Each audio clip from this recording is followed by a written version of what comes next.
All right, I'm excited to be here today with my new friend, Bea Adamic. Bea is at the helm of Liberty Music PR, which is transforming the music industry through empowering indie artists and crafting innovative campaigns. She's worked with major firms, including high-profile brands like Tesla and Tommy Hilfiger. And she also has an initiative called, I think it's pronounced Mommy, but it's spelled MAMI, which champions women in music and earned her recognition, such as Gymshark's Inspirational Women's feature and a spot on She Said So, Alt 100 Power List.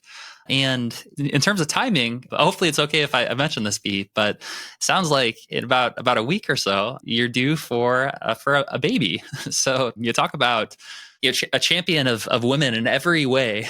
But thank you for taking the time to be here today, especially as you're approaching this due date. I'm sure that there's a lot of different things that you're kind of preparing, getting ready for it. So thank you for taking the space to be able to share a little bit about what you do and how you can help serve music artists. Perfect. Thank you. No, thanks for having me. It's always an absolute pleasure to guide and support and give any of my kind of tips and tricks and experience to people that really will value it. So I hope this is a really interesting episode for your listeners. Absolutely. I'm sure it will be. So to kick things off, maybe you could share a little bit about your story with Liberty Music PR and collaborating with brands like Tesla and whatnot. Curious to hear how that happened for you. Thank you. So I co-launched Liberty 8 years ago now. So we're just going into our 8th year. And if I sort of take it back sort of a little bit further than 8 years, I remember kind of diving into university and then into the corporate world and never really being very happy with where I kind of landed. I did a marketing degree and then just kind of landed a few kind of cool marketing roles, but in different sectors. I was working in the financial services, I was working in the charity sector, and I was kind of hitting my late 20s, early 30s. And I just thought, I'm just not happy. I know that I'm destined to be somewhere else in another industry, but I just don't know where that is. And I always had this passion to do my own thing as well. But again, I just didn't know what that was. And I know a lot of young people struggle with that nowadays. I get so many DMs on LinkedIn from people going, I really, really want to pursue, a freelance career or be my own boss, but I just don't know which door to open. So I was very much facing that dilemma in my early 30s. And then I went to a festival. It was in Brighton, the Great Escape Festival. It's a bit like South by Southwest. It's a multi-venue emerging artist festival for discovery of, new talent. And I remember it just hit me. I was like, oh my goodness, this industry is so exciting. I could see behind the scenes, I could see sort of on the stage, and I just thought, I've got to be here. Like, what do I do to get into this industry? And that was it. That was like the starting point for me. I knew that I wanted to get into the industry. I knew that it was going to be a challenge because I had no experience. I had gone down a slightly different career path industry-wise, but I thought, no, I'm going to do it. I'm going to do it. So I actually wrote a big plan of action, almost a strategy as to how I was going to approach this industry. And I started off with applying to a million different job applications. And I had quite a lot of experience. I had been working in various marketing roles for about 5 or 6 years, but I just kept getting the same rejections, which was, you don't have the experience, you're just not what we're looking for. So that was really disheartening.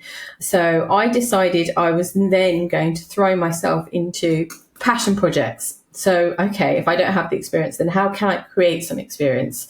So I started to do a bit of everything, almost as a side hustle within the music industry. So I still had my 9 to 5 job. I was working for a global events company at that time, but I thought, okay, how do I just chip away at it? So the first thing I did was do some music journalism. So I actually started, because I was a really passionate creative writer, and I thought, well, I could use this skill to actually write about artists and bands and go and review them. So I put myself forward for loads of kind of blog journalist opportunities and actually started writing for some really big publications. And then actually even went on to become music editor for a few of these publications as well. And again, this was all from just doing it in the evenings and the weekends. And I think the only perks back then was kind of I got to go to free festivals and free gigs. And that for me was enough. I loved that. And then that kind of progressed and I started to find more of a passion within the music industry. So I actually launched my own live music night. This was in Brighton. From then, I started managing a band. From then, I started running stages at music festivals, like stage managing. So I kind of threw my hand into everything. And I thought, right, I'm just going to try everything and just see if there's anything that particularly gets me and where I feel like I really sort of light up. And it wasn't until I started managing a band that they were like, we've got an EP, we're really excited.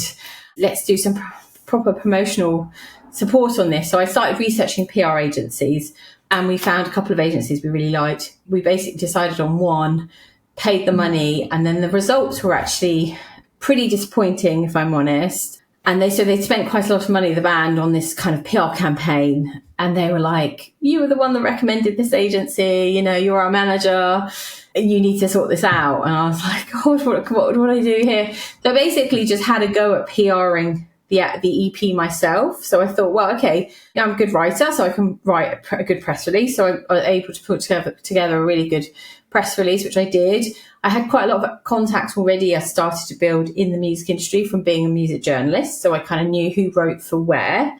So I basically started to pitch out this press release and started to see great results. So suddenly the band went from being hardly ever kind of written about to suddenly we had like 20 really cool pieces of content on them online. They were getting radio interviews. They were being invited by music magazines to do photo shoots. And suddenly I'd seen this whole world that actually did light me up. And I thought, this is it. I actually want to be in music PR. I think this is my calling.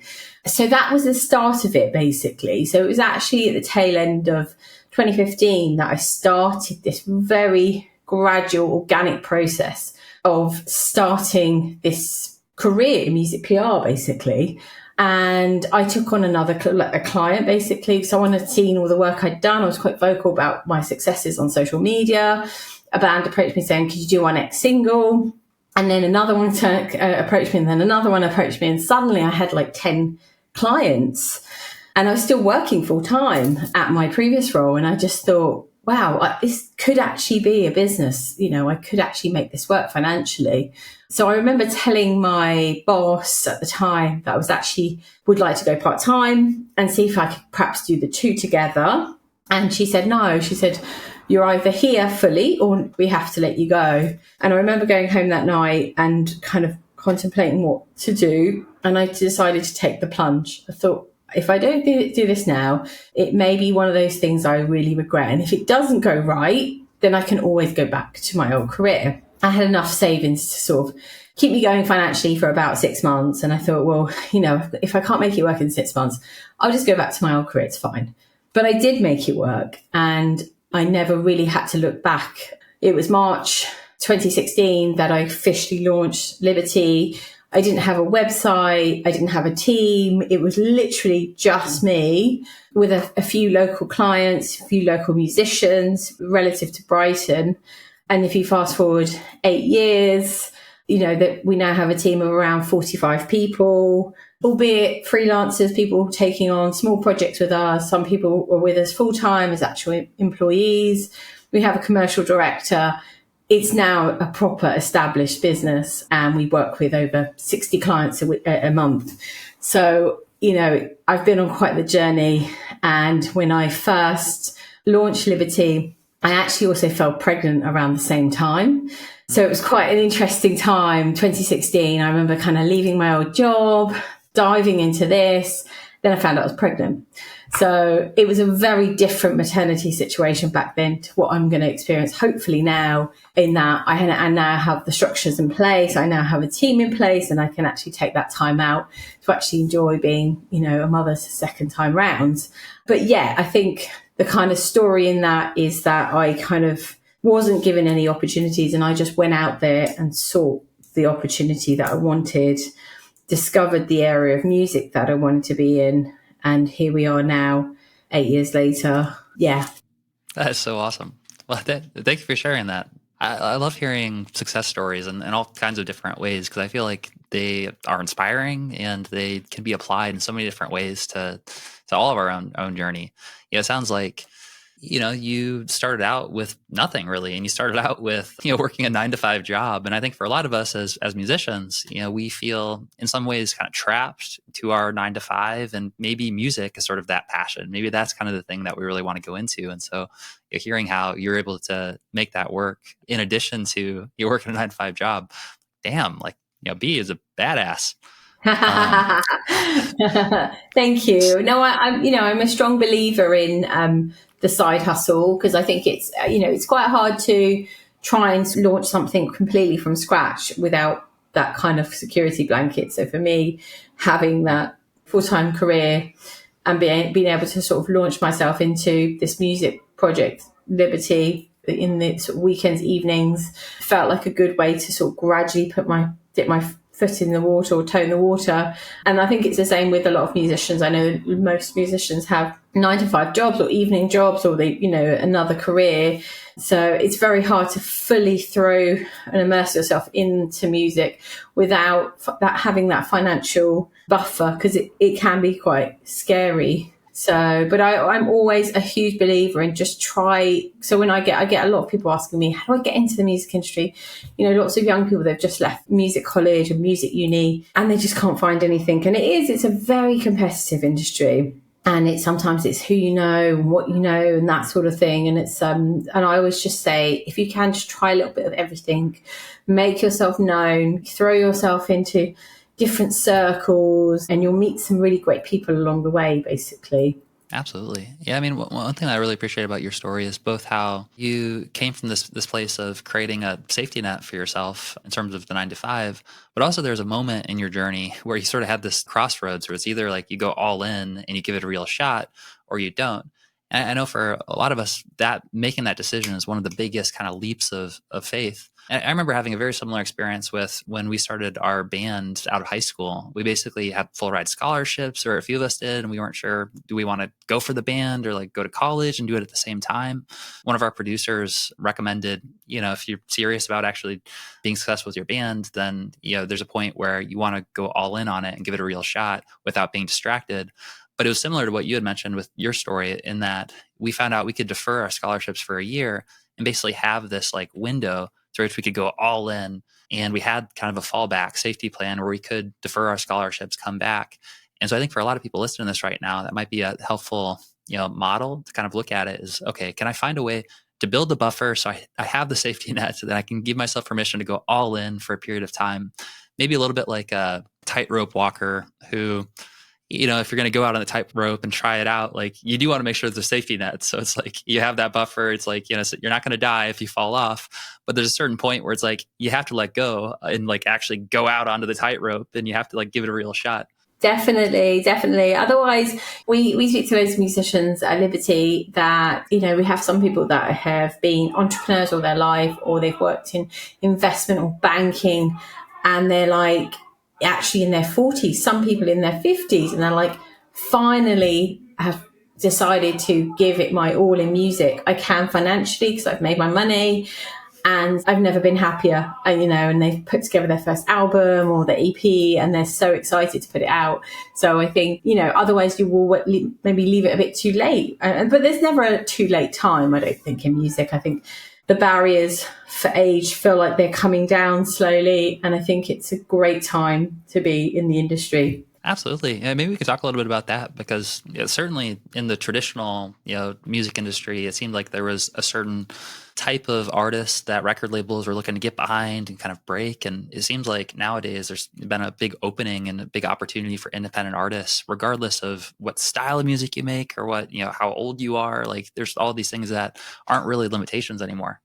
No, I love that. And and I think, you mentioned Mammy, which is the initiative in the community that I run with a lovely woman called Jo. Even when we sort of started out and we launched the community about 7 years ago, we felt like the whole, mum in music, being a pregnant woman in music was quite a taboo back then. There was lots of major labels dropping female artists who announced that they were pregnant or something. But now that's come along so much. We've got the likes of Beyonce and Rihanna, and people just being very loud and proud about being pregnant and being a musician. And I think that those barriers have feel like they've definitely come down.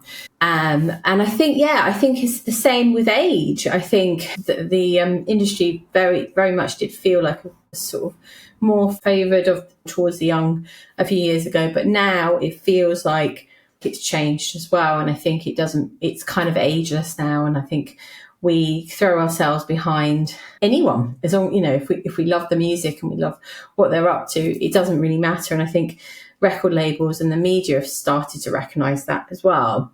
And I think, it feels like there's some really big inroads into the whole ageism around music. And because I think that, certainly some of the musicians I've worked with in the past, that's always been quite a big key factor for them, and not really revealing their age and things like that. And it's a real shame, and especially for men as well. But I feel that's changed. I feel like it's definitely changing, which is great. It's really positive. So one thing that I'd be curious to hear from your perspective, having worked with a lot of artists now in Liberty PR, in this age where there are so many blessings and it's kind of like a golden age to be an independent musician, there's also some unique challenges that start to come up because of the access that we have. And so I'm curious, from your perspective, working with artists, what have you seen to be some of the biggest challenges that they're facing right now? Yeah, there's quite a few. I would say one of the biggest ones is probably comparing yourself to big, overnight successes or kind of big artists. I think everyone starts off on their journey, and people, even the likes of sort of Ed Sheeran and people like that, they put the hustle in years before they became this huge global star, as did a lot of the others. And I think artists get quite frustrated, especially artists at the very start of their careers. Could even be their debut single. They get really frustrated if they haven't hit a certain number of kind of streams on Spotify, or they aren't on the biggest publications like Billboard. And it's quite hard to explain that they're at the start of their career and we are slowly building that point. It will happen, but you have to be consistent. One of the big things a lot of musicians do is they back everything on that one track, and then you don't hear from them again for another year or so. And I think that the people I've seen the artists I've seen that seem to succeed are the ones that just keep going and keep putting something out every couple of months and just reminding the media and their fans that they're still there and they're still, they're still creating, basically. And I think that's hard, but also financially it's hard. It's really hard, to kind of be an independent artist. You're paying for everything yourself. So you may be using an agency like us, but we charge for our services. And there's only so much someone can afford. So it's kind of having a bit of a budget in place. And I think the finances for being an artist still sometimes feel like they're completely against you. You have to have sort of, money for your promotion, money for your production, money for your mastering, your look, your artwork. There's sometimes it feels like it's just a bit of a losing game, because you're putting all this in and you may not see that return for maybe a couple of years. You may not see that return at all, And I think that that's the hard bit that I even struggle with sometimes when I'm speaking to musicians, as I can see that it's really hard in terms of the return on investment. But I always say that, your music is your legacy and it will be there forever. It's timeless and you'll always leave that footprint. They're not doing it at all, So I think they're probably kind of the main sort of challenges that I seem to come across quite often. And also just using kind of rogue, cheap agencies. I see a lot of artists that come to us where maybe they've kind of found something online which gives them, 100,000 plays. And you kind of look at the data in the background, and we use Chartmetrics, which is a great data analysis platform that I strongly recommend musicians to look at. And you can see in the back end that all of the playlists that they've been placed on are botted, or they've just got on the wrong kind of playlist, which will just have an adverse effect on the algorithm for them within Spotify.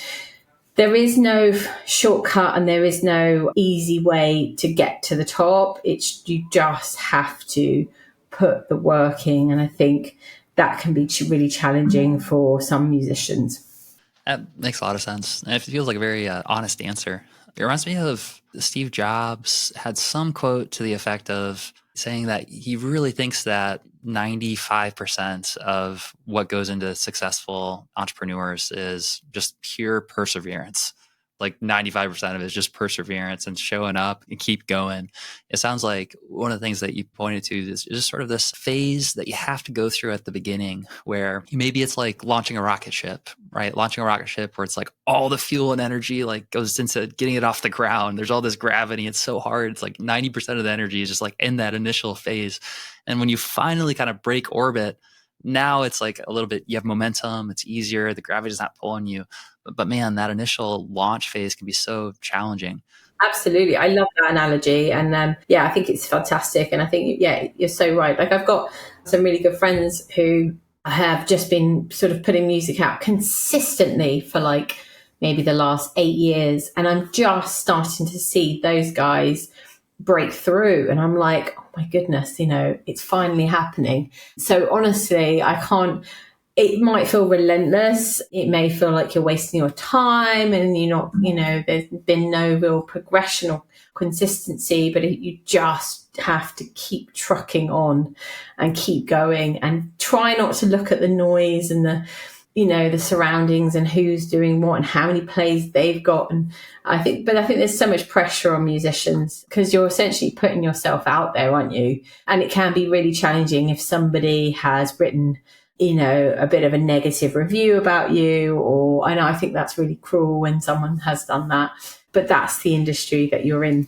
I think you just need to kind of brush yourself down and keep sort of going on, basically. And like you say with the rocket, and it is the same as an entrepreneur as well. Like there have been days in the last 8 years where I've kind of gone, what am I doing? And, why am I here? And this just feels relentless and feels like everyone's against me. And I just haven't met the right kind of people and the right team. And, 8 years on, I can honestly say, I feel like I've finally turned a really great corner and I'm really enjoying it. So I think that's a big piece of advice for me, that's for sure. So good. Yeah. I mean, it's, I'm really laying the analogies on thick here, but it's sort of like planting a tree, right? Like you have the seed and then like there's this phase where the roots have to grow and eventually like the fruits start to fall. And at the beginning, you have to have faith that like, okay, I'm putting in the work here. I'm fertilizing it. And like, I can kind of see something's happening, but like, there's not really like fruit yet. Like it's not, until it does bear fruit. So I guess one follow-up question is, for artists who might be listening to this right now, who kind of feel like they're like, okay, this is me. Like I can really resonate with this. I feel like I'm in that phase right now. It's like I'm hustling, I'm working so hard, and I haven't seen the fruit yet. And I'm curious, how does someone distinguish between, okay, I'm doing the right things. It just it's taken time, and I just need to keep solid, keep doing this. Versus those times where going west looking for a sunrise, then you'll never see the sunrise. So there is sort of that balance of how does someone distinguish between if they're on the right path, but they just need to keep going versus maybe it's time to pivot? It's a really good question. And I think it's probably quite hard to, rationalize with. I think it's always good to get some feedback. I suppose as a musician, you need to see whether you've progress or develop. Like if you have been doing something for say 6 years and you don't feel like it's really gone anywhere, maybe you've only got a couple of tracks out in those 5 years, maybe you have played a couple of gigs and only a couple of people have turned up, and maybe you're just not enjoying it. That's the biggest thing as well, is you've got to enjoy it, and if you find it's anxiety inducing, or it makes you really stressed, or you're falling out with people in your band, then perhaps it literally isn't the right thing. Like I know a lot of musicians who've been in bands and then they've sort of broken free from their band and gone it solo, and actually became successes through being solo because there was just too much kind of red tape, or too many egos and too many people to please. So they were like, actually, I just want to do what I want to do, and I want to write my music and my lyrics and my style, and actually they've never been happier. So there's sometimes that, actually figuring out whether what you're doing is making you happy and whether you actually feel really passionate about it. So it might be that actually you could be better off going into a completely different area, genre-wise, of music, maybe your tastes have changed. Maybe you want to try something new songwriting wise or production wise. And that's okay. I think I do see that a lot and it's brilliant. But I think in terms of knowing whether all it takes is a few tweaks and to just carry on, I think you need to sort of figure out why you're doing it. So what is your why? Are you doing it because it just makes you happy and you maybe work 9 to 5 for a finance company or a law firm or your insurance broker, and it's just a really nice outlet to sort of get yourself out of that headspace and just get into the studio in the evening, and you perform on a Saturday in front of friends, and maybe that's enough. That's actually all you need, basically. It's just a really lovely balance of kind of art, music, and then your kind of day-to-day world. But I think in terms of it could just be a little tweak. Maybe you haven't sat and worked out what your plan is. I always say, get a plan in place, work out your strategy. Don't just put a track out and then disappear for a year, put another track out, disappear for a year. Actually kind of sit as a band, as a team, and kind of go, what do we want? Why are we doing this? Why do we want to go on tour? Because of X. Why do we want to do that? And you'll eventually get to the root of why you're doing what you're doing. And then from that, you can work out, okay, what do we want to achieve for the remainder of 2024? We want to put out 2 more tracks. Okay, when should we do this? What's our kind of finance and budgets? Let's put that all together.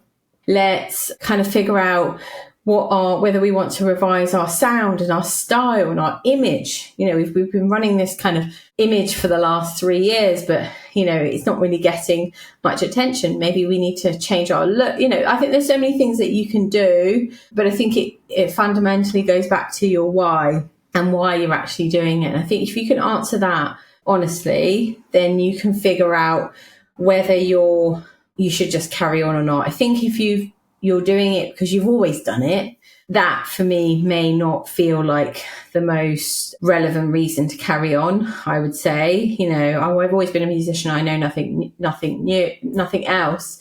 Well, but you need to sort of figure out why you're still doing this.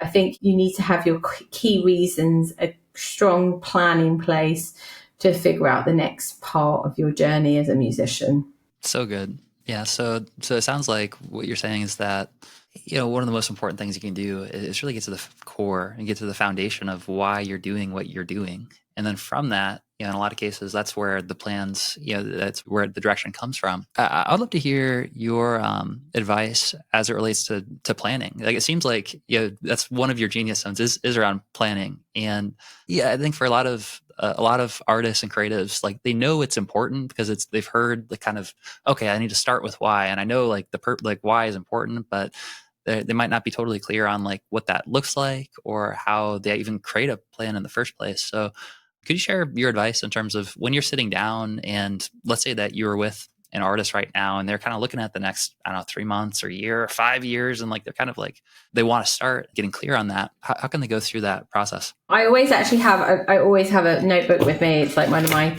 kind of key things, and it helps me plan, and it helps, I'm like mindset and motivations and things, and how I prep my day very much helps me with the planning process. I think if you're a full-time musician, I think it's really good to wake up and actually set your intentions for the day. And I think that helps with the grand scheme of what you're trying to achieve. And I think that you need to carve out time in your day for you and your music and your family and your friends. And I think sometimes it can be a bit all-encompassing being a musician as well. So that's one of my top tips, is just you got to create some kind of balance, and you want to have a really healthy mind and body as well. I think that's the most important thing. And don't just kind of lock yourself up in a dark studio, write day and night, and not really kind of have a world outside of that. Because, I don't think it's very healthy. So for me, if I was sat with a musician, a band, or a group of people right now, and they were like, okay, what do we do? What's the first thing we do? I would probably say, okay, so we need to put a plan in place, a release schedule in place. That's essentially what we do. But first of all, we kind of sit and figure out who you are. What's your kind of ethos and your mission and your purpose as a musician? Is there certain trends and styles and themes in your music and your passions that you're trying to portray in this sound and style and lyric. So maybe we sort of map out who you are as a musician, first of all. And it might be that you're, a female artist, very passionate about female empowerment and independence and all of that sort of stuff. And that will almost start to shape your brand identity. Nowadays, obviously, with social media, it's really good to have a consistent kind of theme running through everything. So that would be your style, your lyrics, your social media presence, how you interact with your fans. We would probably look at which social media platforms you're most comfortable with. Maybe that you've got one that you prefer.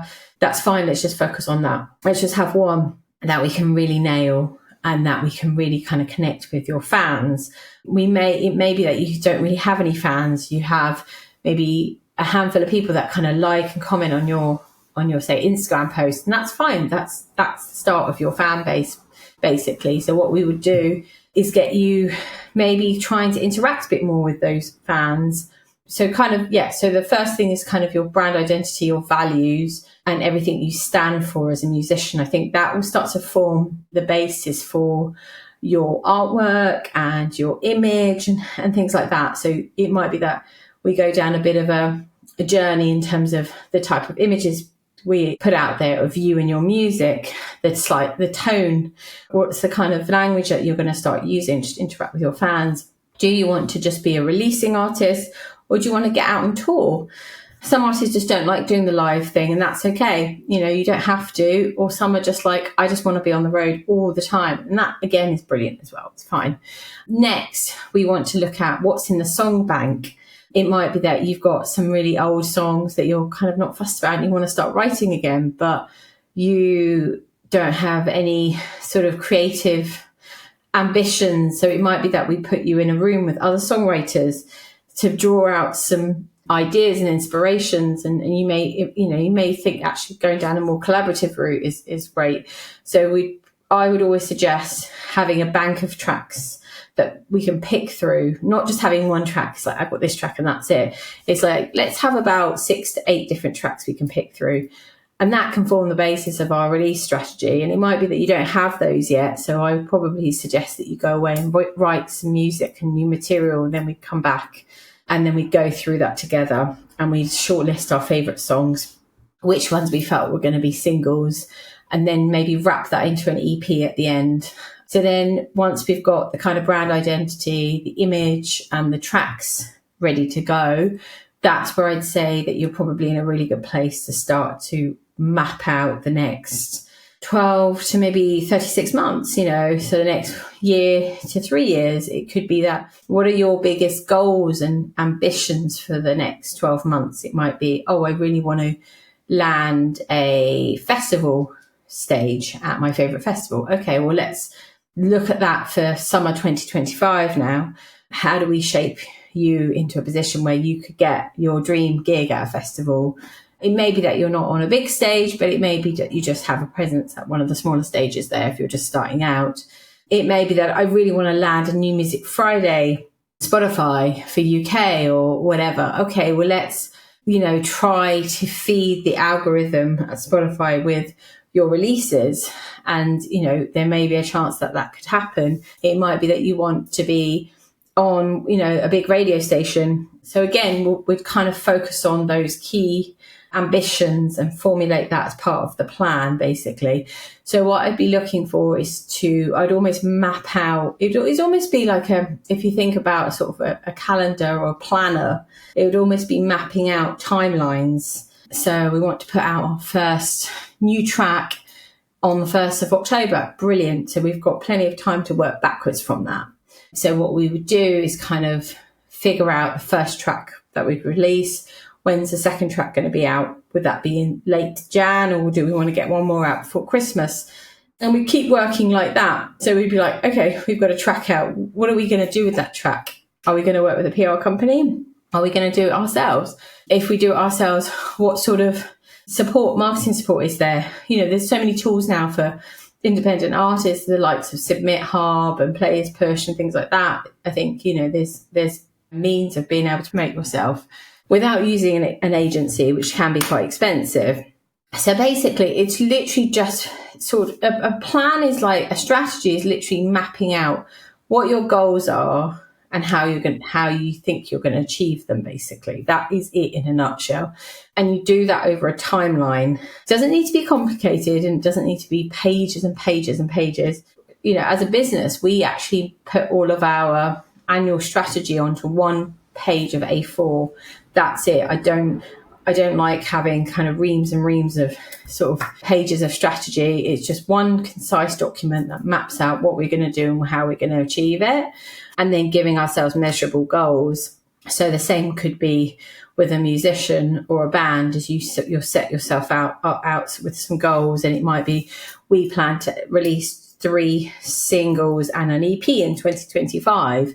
Brilliant. Okay, you've set that. You've made that goal measurable.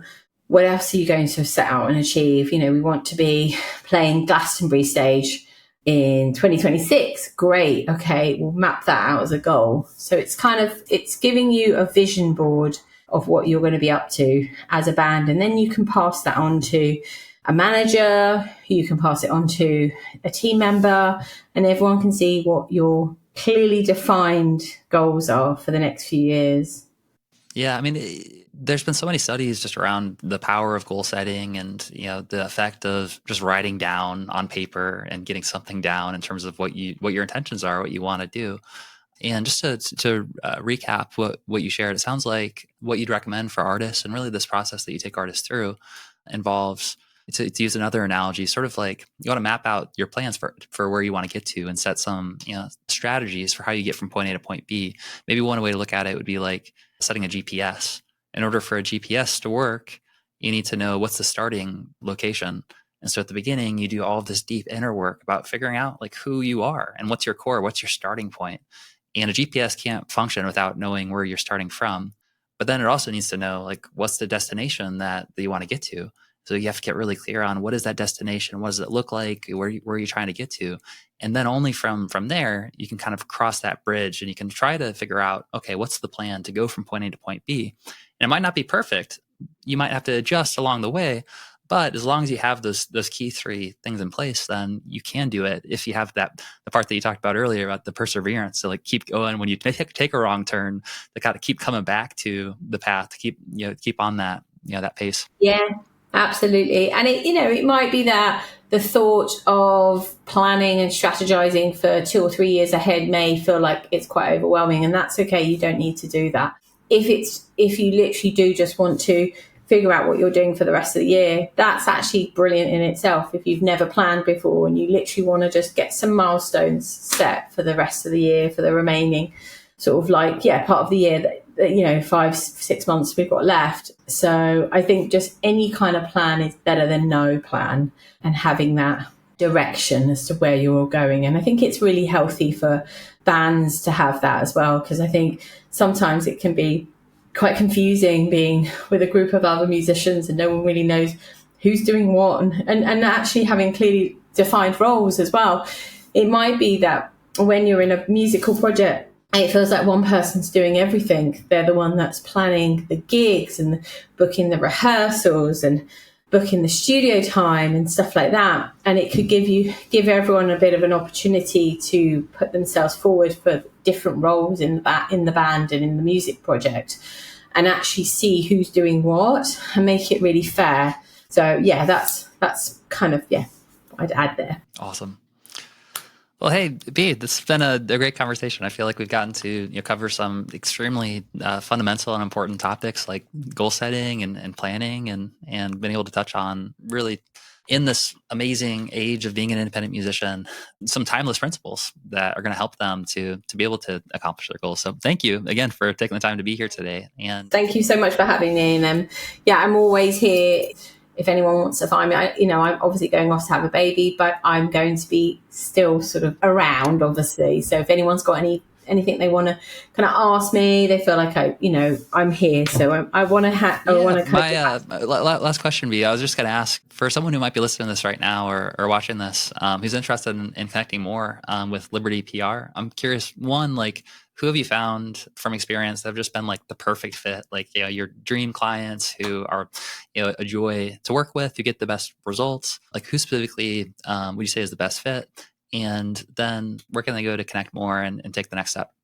Sure. Yeah. So the best clients for Liberty have always been sort of mentally balanced. I think perhaps they have no huge expectations. They're very realistic. They have invested a lot of time and effort into producing a suite of amazing music. They are a long-term retainer client of ours. I find that some of our best clients are people that we've worked with for over 12 months. And we've seen the results improve month in, month out. And we can see that progression, that development, that they are part of the team. We're part of their team. So we all work collaboratively. They've got brilliant music. They've got the best artwork. They've got great photos. They're available for interviews. They're very responsive. I think they feel like, and their expectations are realistic. They have been the best clients. And I think we have seen huge successes and huge results from working with people like that. We've worked with a couple of artists that sort of spring to mind. An artist called Lisa Rami, an artist called Wan Yi, who's based in Hong Kong. We worked with her for over 12 months. And by the latter part of that project, she was hitting New Music Friday across all of the Asian countries. And it was just amazing to see her go from kind of an artist that was maybe had around 4,000 or 5,000 plays on one of her tracks to go right up to like 250,000, 500,000 plays on one of her tracks towards the end. So we could still see our clear kind of work and the impact it was having on her in that project, which was amazing. And she's just actually about to release again, so I'm very excited. She has every major label kind of wanting to sign her, so that's been really interesting. So I think definitely, having realistic expectations, being very calm in the process, trusting that we know what we're doing and we can do our job. We work with you, we'll be transparent, we'll be communicative. Let's set the goals from the start. What do we want to achieve? And also working with each other on that longer time scale is just the ideal scenario for us. But we also understand that that's not always possible. And then how do people get in touch, or how do they work with us? Well, with Liberty, we work with artists from debut singles to people who have put music out in another alias, who have rebranded, new sound, new style, and now want to kind of really give it their best shot. The music has to be fantastic. The production, the quality has to be optimal. That's one of the biggest caveats. You have to have really good assets to support your music. We want really good imagery, good artwork, and potentially there's something else in the bag of music ready to be released after this track that we're working on. We offer a range of services. We're always trying to be at the forefront of music promotion. So we recognise there's new trends all the time that we need to be on top of and at the forefront of. So we offer everything from traditional PR right through to Spotify native ads, YouTube promotional support, TikTok, Instagram, influencer reels, right through to players pitching. So, we do it all. We can be quite overwhelming, kind of shopping around for one service and another service. So we can offer all of that in-house for you. Find us on our website. There's a submit your music button on our website. So please do, if you're interested or you just want to have a casual chat. There is never any obligation to buy anything from us. We're very happy to just give our advice and support and help wherever we can, basically. We understand that the music industry is a really confusing place for a lot of musicians, and we're there to help. We really want to give back to the music community. Awesome. Well, like always, we'll put the links in the show notes for easy access. And Bea, thanks again for taking the time to share some of your experience, and wishing you the best with the delivery coming up soon. And thank you so much. I will stay in touch. I really look forward to seeing what you're up to next. And thank you so much for having me on. I've really enjoyed chatting to you, and I wish you all the best with this podcast. It's fantastic. Thank you. Thanks for being a part of it. Thank you. Yeah!